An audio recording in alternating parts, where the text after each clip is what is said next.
खबर के साथ पंजाब नेशनल बैंक का 13,000 करोड़ रुपए का चूना लगाकर भागने वाला हीरा कारोबारी नीरव मोदी अब लंदन में पुलिस हिरासत में पहुंच गया। आज पहले उसे लंदन में गिरफ्तार किया गया और उसके बाद उसे वेस्टमिंस्टर कोर्ट में पेश किया गया। कोर्ट ने नीरव की जमानत याचिका को खारिज कर दिया।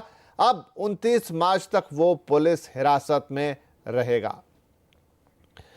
चलिए इस खबर पर और बातचीत करते हैं। हमारे साथ जुड़ गए हमारे economic policy editor Lakshman Roy, साथ ही वरिष्ठ वकील हितेश जैन साहब, और साथ ही थोड़ी देर में लंदन से हमारे सहयोगी संजय सूरी भी हमारे साथ जुड़ेंगे। लेकिन पहले हम बात कर लेते हैं लक्ष्मण आपसे। गिरफ्तारी हो गई, आज कोर्ट में पेशी भी हो गई, जमानत हुई नहीं, 29 को अगली सुनवाई हो रही है। अब भारत सरकार की तरफ से नीरव मोदी को लाने के लिए यहां किस तरह की तैयारियां शुरू हो रही हैं? देखिए, भारत सरकार की तरफ से खास तौर से एनफोर्समेंट डायरेक्टरेट की तरफ से पूरी कोशिश इस बात की जा रही है कि जल्द से जल्द नीरव मोदी को यहाँ लाया जाए। और एनफोर्समेंट डायरेक्टरेट की तरफ से प्रत्यर्पण की जो मांग की गई थी, उस मांग के बाद ही वहाँ पे लंदन पुलिस वहाँ पे हरकत में आई और फिर जाके इनके छानबीन शुरू की और फिलहाल जाके कल देर शाम उनकी गिरफ्तारी की गई और अब जाकर लंदन कोर्ट में, वेस्टमिंस्टर कोर्ट में उनको पेश किया गया। हालांकि कोर्ट की पेशी के दौरान भी उन्होंने काफ़ी ज़्यादा कोशिश की कि हमें रिमांड पर दे दिया जाए, हम नियमित तौर पर कोर्ट के सामने अपीयर होते जाएंगे, 5 लाख पाउंड तक का मुचल के भी वादा किया, लेकिन ऐसा कुछ नहीं हुआ। 29 मार्च तक उनको हिरासत में भेज दिया गया। अब 29 मार्च को सुनवाई होगी, लेकिन उस सुनवाई के बाद फैसला ये करना है क्या प्रत्यर्पण करना है कि नहीं भारत को। इसमें एनफोर्समेंट डायरेक्टरेट पूरा जोर लगाएगा, पूरी कोशिश इस बात की होगी कि हर वो दलील दिया जाए कि उनको प्रत्यर्पण किया जाना क्यों ज़रूरी है। बैंक की सेहत को लेकर बैंक में जिस तरह की गड़बड़ी आई, उसके मुख्य आरोपी ये हैं, ये साबित करने की कोशिश की जाएगी। अगर वहाँ पर एनफोर्समेंट डायरेक्टरेट को या फिर कहें भारत सरकार को सफलता हाथ लग जाती है, तो मुझे लगता है कि पहला चरण उनको भारत भेजने का पूरा कर लिया जाएगा। उसके बाद एक दूसरी प्रक्रिया होती है जिसके तहत वहाँ पे होम सेक्रेटरी की तरफ से आदेश जाता है कि ठीक है इनको प्रत्यर्पण दिया जाए।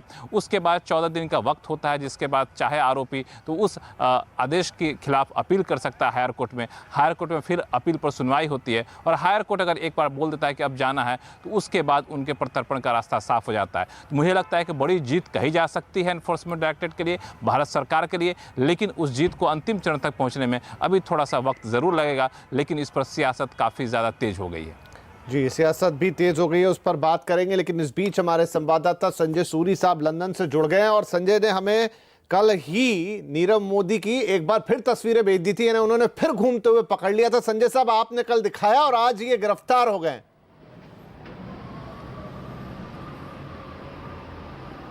देखिए, ये जो गिरफ्तारी है ये बहुत अद्भुत है, ये रूटीन में नहीं हुई। रूटीन में आप देखिए क्या होता है कि वकीलों के साथ एक तारीख तय की जाती है और वो कचहरी आते हैं, एक पुलिस की कागजी गिरफ्तारी होती है, कोर्ट में पेशी होती है और ज़मानत हो जाती है। ऐसा नहीं हुआ। कल रात को वो एक अंडरग्राउंड मेट्रो स्टेशन में घुसने वाले थे, जबकि पुलिस ने छापा मार के पकड़ लिया और रात भर हवालात में रखा। उसके बाद ये पुलिस के द्वारा जो क्राउन प्रोसिक्यूशन सर्विस ने कोर्ट में बहस पेश की, उसके अनुसार उनका ये कहना है कि हमें भय है और हमें यकीन है बल्कि कि इसके पास काफ़ी पैसा है और ये यहाँ से भाग सकता है। इस बात को ध्यान में रखते हुए मजिस्ट्रेट ने ज़मानत इनकार कर दी।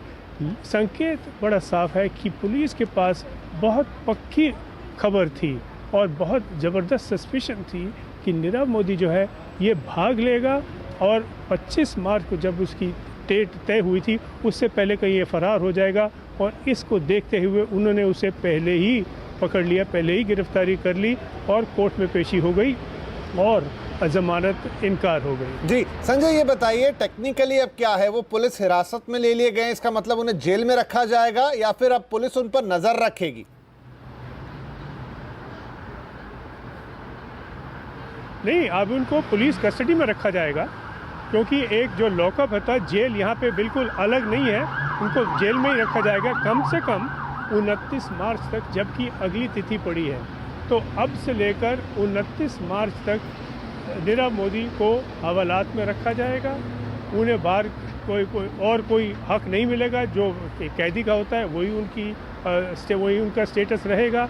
और ये इसलिए रखा गया है क्योंकि पुलिस के पास, जैसे हम कह रहे थे, खबर है कि अगर वो बाहर रहा तो शायद वो बेल की कंडीशंस को टाप जाए, कहीं फरार हो जाए।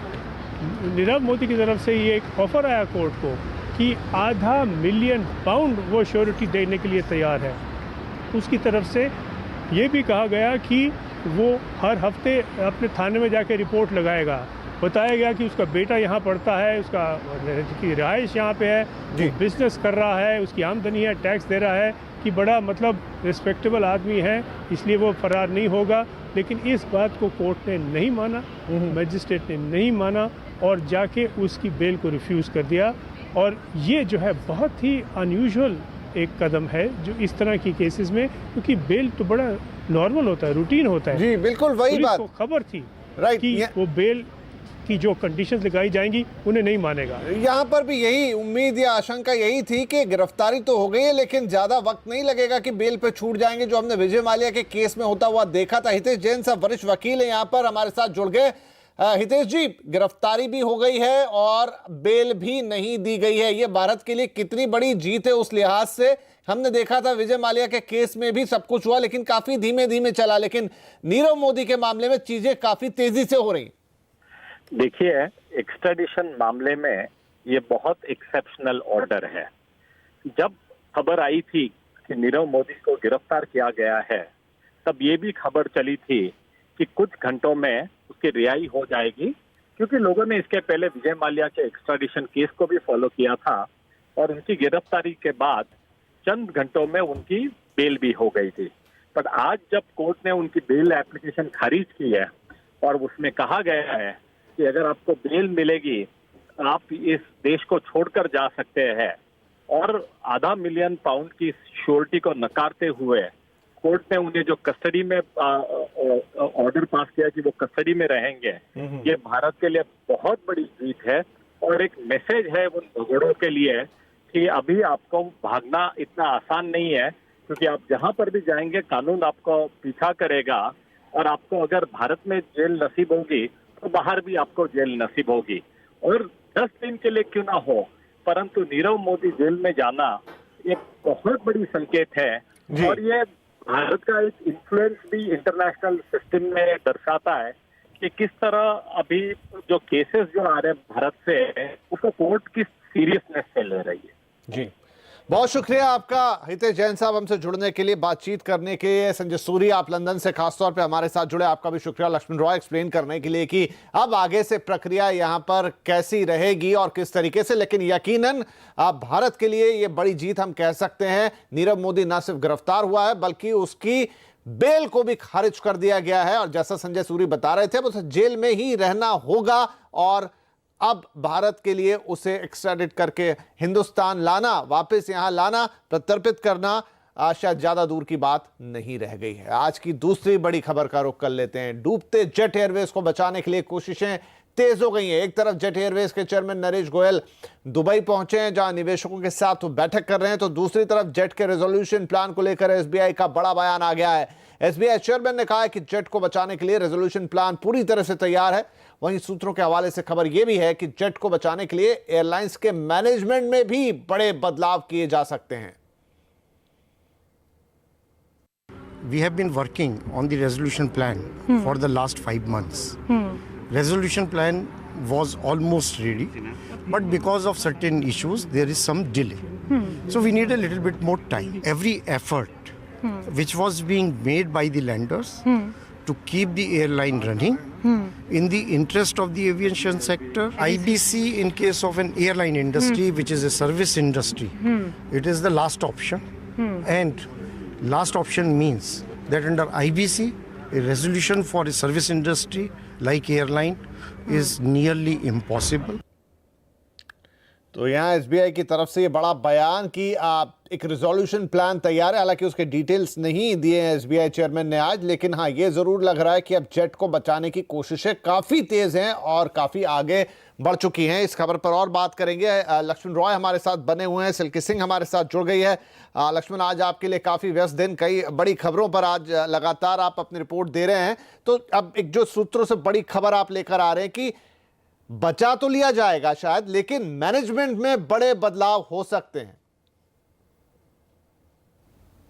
दरअसल यहाँ पे आज देर शाम या फिर कहें दोपहर बाद एक लंबी चौड़ी बैठक हुई वित्त मंत्रालय में, जिसमें वित्त मंत्री अरुण जेटली, प्रधानमंत्री के मुख्य principal secretary Nripendra Mishra, SBI के चेयरमैन यहाँ मौजूद थे और संबंधित अधिकारी मौजूद थे। मुद्दा यही था कि जेट को कैसे बचाया जाए ताकि जेट के ग्राहक को नुकसान ना हो, एविएशन इंडस्ट्री को नुकसान ना हो। हालांकि उस बैठक के बाद एसबीआई चेयरमैन का जो बयान आया आपने सुन ही लिया, लेकिन इस बयान में एक बात जो छुपी हुई थी, जो इन्होंने नहीं बताया, जो मुझे सूत्रों से जानकारी मिली, वो काफ़ी अहम है और बेहद अहम इस वजह से है क्योंकि अब जेट का मैनेजमेंट कंट्रोल बदलने की तैयारी चल रही है। जेट के मैनेजमेंट में बदलाव करने की तैयारी चल रही है। जो रिजोल्यूशन प्लान बनाया गया है लेंडर की तरफ से या फिर कहें एसबीआई की तरफ से, जो कर्जदार हैं उनकी तरफ से, कि अब इनके मैनेजमेंट में बदलना होगा। तो हो सकता है कि बहुत जल्द लेंडर की तरफ से ये कहा जाए नरेश गोयल को कि आप स्टेप डाउन करिए, आप अपने पद से इस्तीफा दीजिए, आपकी जो जेट में हिस्सेदारी है उसे घटा करके 10% तक लाइए ताकि हम आगे कार्रवाई कर सकें। एहतियात का जो स्टेक है उसे भी लिया जा सकता है। एसबीआई 1500 करोड़ रुपए इसमें अलग से डाल सकती है। तो इस तरह के अलग अलग विकल्पों के साथ एक रिजोल्यूशन प्लान तैयार किया गया है और मुझे लगता है कि जल्द ही इस पर अमल शुरू कर दिया जाएगा। लेकिन सरकार या फिर कहें कि एसबीआई या लेंडर का मुख्य मकसद ये है कि इस जेट को डूबने ना दिया जाए, आईबीसी के नौबत तक ना पहुंचने दिया जाए, क्योंकि अगर वैसा होता है तो पूरी इंडस्ट्री के लिए बेरोजगारी के मोर्चे पर और पैसेंजर के मोर्चे पर भी काफ़ी नकारात्मक असर पड़ेगा। इस वजह से इसको बचाने की कवायद कह सकते हैं शुरू हो गई है और उसमें लेंडर की भूमिका काफ़ी अहम होने वाली है। वही लेंडर जो एसबीआई है और जिसका एक तरह से कह सकते हैं सरकार की तरफ से भी एसबीआई को समय समय पर संकेत भी दिए जाते रहे। जी, तो यहाँ पर बड़ा बदलाव हो सकता है। बेल आउट तो मिलेगा, मदद मिलेगी, लेकिन मैनेजमेंट में बड़े परिवर्तन हो सकते हैं। क्या नरेश गोयल जाएंगे या जा सकते हैं, ये सवाल होगा, या यही इसके पीछे छुपा हुआ हो सकता है। सिल्की सिंह हमारे साथ है। बहरहाल नरेश गोयल की छुट्टी होगी या फिर वो बने रहेंगे, लेकिन फिलहाल तो वो मेहनत कर रहे हैं। सिल्की सिंह, हमने सुना है वो दुबई में है और अभी भी कोशिशें जारी हैं कि वो किसी तरीके से अगर एहतियात बाहर जाता है तो किसी और पार्टनर को ले आए। कितना दम दिख रहा है इन कोशिशों में और क्या अपडेट है आपके पास? जी, हमें अपने सोर्सेज से जो पता चला है उसके हिसाब से नरेश गोयल दुबई में लगातार कोशिश कर रहे हैं कि एक नए इन्वेस्टर को लाया जाए और उन्होंने बताया है, हमारे सोर्सेज ने बताया है कि कतार एयरवेज के साथ उनकी बातचीत चल रही है। उनके सीईओ के साथ उन्होंने मीटिंग की है और उन्हें प्रेजेंटेशन दिया है। ये कोशिश चल रही है कि किस तरह से उन्हें जेट एयरवेज में इन्वेस्टर बनाया जाए। आपको याद दिला दें कि एसबीआई के चेयरमैन ने भी अपने स्टेटमेंट में ये कहा है कि कंप्लीटली न्यू इन्वेस्टर के ऑप्शन को रूल आउट नहीं किया जा सकता है, यानी न्यू इन्वेस्टर की तलाश अभी जारी है और इसी कोशिश में लगे हुए हैं नरेश गोयल भी। एयरलाइन की हालत काफ़ी ख़राब है। कल जो डीजीसीए ने आंकड़ा शेयर किया था उसमें 119 एयरक्राफ्ट्स में से 41 एयरक्राफ्ट्स ही फ्लाइंग है और आगे आज जो हमारे सोर्सेज बता रहे हैं वो ये बता रहे हैं कि ये आंकड़ा आगे और गिर सकता है। एयरलाइंस की जो उड़ान भरने वाली एयरलाइन से उनकी संख्या घट सकती है, 35 तक आ सकती है, जो कल 41 थी। तो इस तरह की जो क्राइसिस चल रही है, साथ ही पायलट्स ने भी बोल दिया है कि अगर उनकी सैलरी पेमेंट नहीं होगी तो 1 अप्रैल से वो काम पर नहीं आएंगे और इस तरह के जो ऑपरेशनल इश्यूज हैं इससे निकलने के लिए एक इन्वेस्टर की तलाश कर रही है एयरलाइन। और पोटेंशियल इन्वेस्टर के तौर पे कतार एयरवेज को इसलिए भी देखा जा रहा है क्योंकि कतार एयरवेज भी लंबे समय से इंडियन मार्केट में आने की कोशिश कर रही है। इससे पहले इंडिगो के साथ उनके बातचीत की खबरें आई थी, एयर इंडिया के साथ बातचीत की खबरें आई थी और इसलिए इस मौका को भुनाना चाहते हैं नरेश गोयल। और जिस तरह से हमारे सोर्सेज ने बताया है उन्होंने एक प्रेजेंटेशन दिया है और देखना होगा कि कितनी इंटरेस्टेड है कतार इस तो दोनों तरफ से यहाँ कोशिश हो रही है। एक तरफ तो नरेश गोयल खुद ये कोशिश कर रहे हैं कि वो अपनी तरफ से कोई इन्वेस्टर ढूंढ के ले आए, शायद ये उम्मीद उनको होगी कि ऐसा करने से वो अपनी जगह बचा पाएंगे। लेकिन दूसरी तरफ ये है कि एसबीआई जिस रिजोल्यूशन प्लान के साथ आ रहा है उसके साथ शायद ये बात जुड़ी हो कि मैनेजमेंट में बड़े बदलाव करने पड़ सकते हैं। वैसे एसबीआई चेयरमैन भी जब आज अपनी बात कह रहे थे शायद उन्होंने संकेत दिए, उन्होंने कहा कि हम ये देखेंगे कि जो मैनेजमेंट है वो बिना किसी इंटरफेरेंस के काम करे, तो शायद बिटवीन द लाइंस रीड कर सकते हैं। लेकिन जैसा लक्ष्मण बता रहे हैं कि यहाँ पर वित्त मंत्रालय में बड़ी बैठक हुई, सूत्र कहते हैं कि मैनेजमेंट में बदलाव पर गंभीर और गहन चिंतन हुआ है। तो देखना होगा कि आने वाले 3 से 4 दिन में आई थिंक ये साफ हो जाएगा कि जेट का विमान कितना ऊपर और कहां तक उड़ पाएगा। बहुत शुक्रिया आप दोनों का इस खबर पर हमारे साथ जुड़ने के लिए। प्रधानमंत्री किसान सम्मान योजना का फायदा उठाने के लिए अब किसानों को आधार नंबर देना जरूरी होगा। दरअसल हुआ यह है कि स्कीम के तहत जो पिछली किस्त दी गई थी उसमें से 4 लाख से ज्यादा ट्रांजैक्शन फेल हुए हैं। कई ऐसे लोगों के खाते में भी रकम पहुंच गई है या उसकी शिकायत आई है जिनका खेती किसानी से कोई लेना देना नहीं है। डिटेल्स के साथ असीम मनचंदा है। असीम, शिकायतों के बाद अब स्कीम के ऑपरेशनल गाइडलाइंस या जो भी तौर तरीके हैं उसमें किस तरह के बदलाव होंगे? देखिए, 24 फरवरी को प्रधानमंत्री किसान सम्मान योजना की शुरुआत हुई थी। अब तक 2.25 करोड़ किसानों के खाते में 2000 रुपये की पहली किस्त जो है आ चुकी है, लेकिन इसमें कई खामियां जो है वो भी सामने आई हैं। करीबन 4 लाख से ज़्यादा ट्रांजैक्शन जो है वो पूरी तरह से फेल हो गई हैं, यानी कि पैसा उन खातों में पहुंचा ही नहीं है। दूसरा ये कि कई लोग हैं जिनका खेती से लेना देना नहीं है दूर दूर तक, उनके खाते में भी रकम जो है ट्रांसफ़र हो गई है। कई ऐसे लोग हैं जिनके खाते में अलग अलग अकाउंट्स नंबर जो है उन्होंने दिए हुए हैं, तो उनको 2-2 बार ये किस्त जो है वो मिल गई है। तो ऐसे में सरकार ने जो ऑपरेशनल की गाइडलाइंस हैं उसके अंदर बदलाव जो है वो किया है। अब सरकार जो है वहाँ पर जहाँ भी आधार नंबर उपलब्ध होगा वहाँ पर आधार नंबर जो है वो लेगी। साथ ही साथ दूसरी किस्त साथ ही साथ दूसरा कोई पहचान पत्र जो है वो भी लिया जाएगा, ताकि पता रहे कि कौन से किसान ने ये रकम ली है या नहीं ली है। दूसरी किस्त के लिए आधार नंबर जो है पूरी तरह से अनिवार्य जो है वो कर दिया गया है, और तीसरी किस्त जो है वो आधार के जरिए ही ट्रांसफर जो है वो की जाएगी। तो ये सरकार चाहती है कि जो भी बेनिफिशरीज हैं उन्हीं के खाते में पैसा जो है वो पहुंचे। बाकी ऐसा ना हो कि किसी लोगों के पास पैसा पहुंचे, किसी के पास ना पहुंचे। ऐसी विसंगतियों को सरकार जो है दूर करना चाहती है, इसलिए आधार नंबर जो है सरकार जो है मैंडेटरी करने की तैयारी जो है वो कर रही है। पहले चरण में आप आधार के साथ साथ कोई एक आईडी जो है वो दे सकते हैं, दूसरे चरण में आपको आधार देना जो है अनिवार्य हो जाएगा। जी, बहुत शुक्रिया असीम इस जानकारी के लिए। आज की एक और बड़ी खबर, समझौता ब्लास्ट केस में बड़ा फैसला आया है। हरियाणा की पंचकुला की विशेष NIA कोर्ट ने पाकिस्तान की महिला वकील की याचिका को खारिज कर दिया। इसके साथ ही असीमानंद सहित सभी 4 आरोपियों को बरी कर दिया गया है। हालांकि इस मामले में कुल 8 आरोपी थे, जिनमें से 1 की मौत हो चुकी है, जबकि 3 को भगोड़ा घोषित किया जा चुका है। हम आपको बता दें कि समझौता एक्सप्रेस में ब्लास्ट के लिए असीमानंद सहित 8 आरोपियों पर केस चल रहा था और इस ब्लास्ट में 68 लोगों की मौत हुई थी, जिसमें अधिकतर लोग सीमा पार के थे। लोकसभा चुनाव की जंग में इस बार डिजिटल प्लेटफॉर्म पर खूब लड़ाई हो रही है। खुद प्रधानमंत्री नरेंद्र मोदी ब्लॉग अटैक के जरिए कांग्रेस पर निशाना साध रहे हैं। आज पीएम मोदी ने अपने ब्लॉग में लिखा कि वंशवाद की कांग्रेस की राजनीति ने प्रेस से लेकर संसद तक हर संस्था को नुकसान पहुंचाया है। उन्होंने लिखा कि संविधान से लेकर कोर्ट तक वंशवाद की राजनीति ने किसी भी संस्था को नहीं छोड़ा है। पीएम ने लिखा है कि 2014 में देश ने परिवार तंत्र की जगह लोकतंत्र को चुनकर अपना निर्णायक फैसला सुनाया था। इधर पीएम के ब्लॉग पर कांग्रेस की प्रतिक्रिया आई है। कांग्रेस महासचिव प्रियंका गांधी ने कहा है कि मोदी सरकार चाहे जितना डराने धमकाने की कोशिश करे, वो डरने वाली नहीं है। उन्होंने कहा कि 5 साल में ही पीएम मोदी ने सभी संस्थाओं को बर्बाद कर दिया है। जो उनके खिलाफ बोलते हैं वो डरते हैं, बिल्कुल डरते नहीं हैं। वो चाहे कुछ भी करें, हमें जितना प्रताड़ित करें, हम डरते नहीं हैं। हम उनके खिलाफ लड़ते रहेंगे। जितना हमें करेंगे उतनी जोर से हम लड़ेंगे। अब से प्रियंका गांधी तक बात नहीं रुकी है। कांग्रेस के तमाम नेता प्रधानमंत्री के ब्लॉग पर प्रतिक्रिया दे रहे हैं, लेकिन कांग्रेस नेता तारिक अनवर ने ऐसी बात कह दी जिसका विवाद बन गया है। उन्होंने कहा कि पीएम मोदी का अपना कोई वंश नहीं है, इसलिए वो इस तरह की बातें कर रहे हैं। नरेंद्र मोदी जी शायद इसलिए बोल रहे हैं कि उनका कोई वंश रहा नहीं। जिसका कोई वंश ही ना हो वो कैसे ये बात कह सकता है? ये तो सारी दुनिया में हो रहा है और हर प्रोफेशन में है। कोई ऐसा प्रोफेशन बताइए जिसमें अपने वंश को लोग नहीं बढ़ाते हों, आगे नहीं लाते हों। अब लोकसभा चुनाव के साथ आप टूरिज्म का भी मजा ले सकते हैं, सैर सपाटा कर सकते हैं। गुजरात के टूर ऑपरेटर्स ने खास चुनावी पैकेज तैयार किए हैं। तो इन पैकेजेस में क्या है, बता रहे हैं हमारे संवाददाता मनीष देसाई।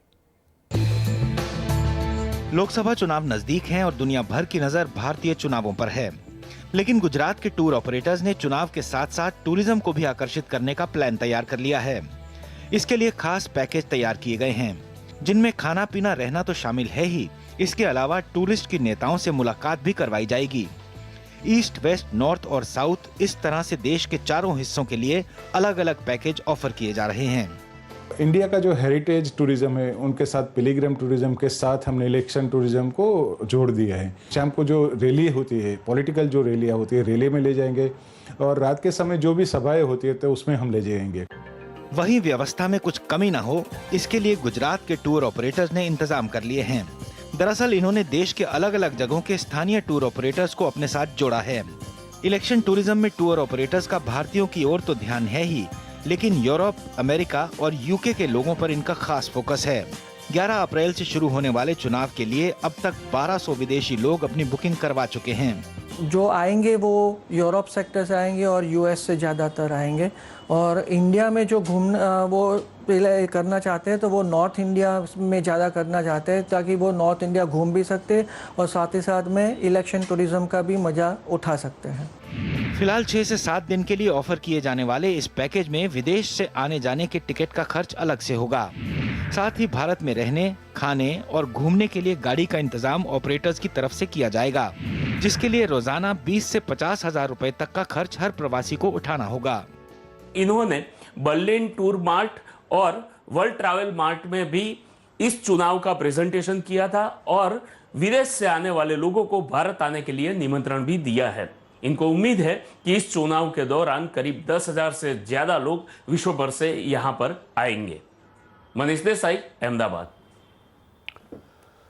लोकसभा चुनाव से कुछ हफ्ते पहले बाजार में सियासी रंग भी दिखने लगे हैं। वहीं मोदी और योगी पिचकारियां बाजार में ज्यादा डिमांड में हैं। देखिए हमारे संवाददाता आलोक प्रियदर्शी की रिपोर्ट।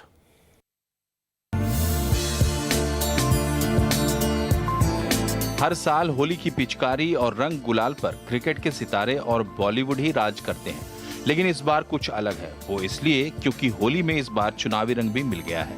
यही वजह है कि बाजार में जहां बच्चों के फेवरेट कैरेक्टर्स से जुड़ी हुई पिचकारियां बिक रही हैं, वहीं देश के प्रधानमंत्री नरेंद्र मोदी पिचकारी फेस मास्क भी डिमांड में है।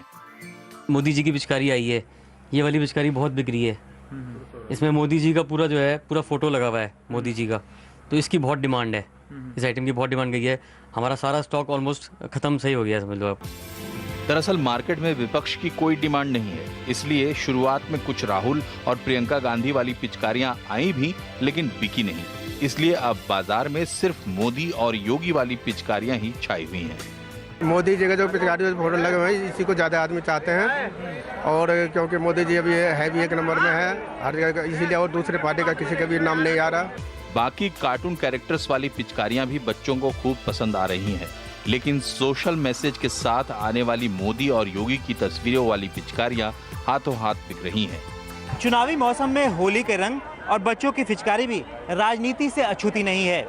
इसीलिए जहां पिचकारियों में बाहुबली की पिचकारी खूब धूम मचा रही है, वहीं साथ ही साथ देश के प्रधानमंत्री नरेंद्र मोदी और उत्तर प्रदेश के मुख्यमंत्री योगी की भी पिचकारियां यहाँ मिल रही हैं। और सबसे बड़ी बात यह है कि मोदी की पिचकारी में एक सोशल मैसेज भी है। आप देख सकते हैं यहाँ पर बेटी बचाओ बेटी पढ़ाओ, यानी कि होली की होली और साथ ही साथ सामाजिक संदेश भी। तो ये अपने आप में होली भी एक ऐसा ही संदेश देने वाला त्यौहार है जिसमें सभी लोग मिलजुल कर होली का रंग खेलते हैं और सांप्रदायिक सौहार्द भी मनाते हैं।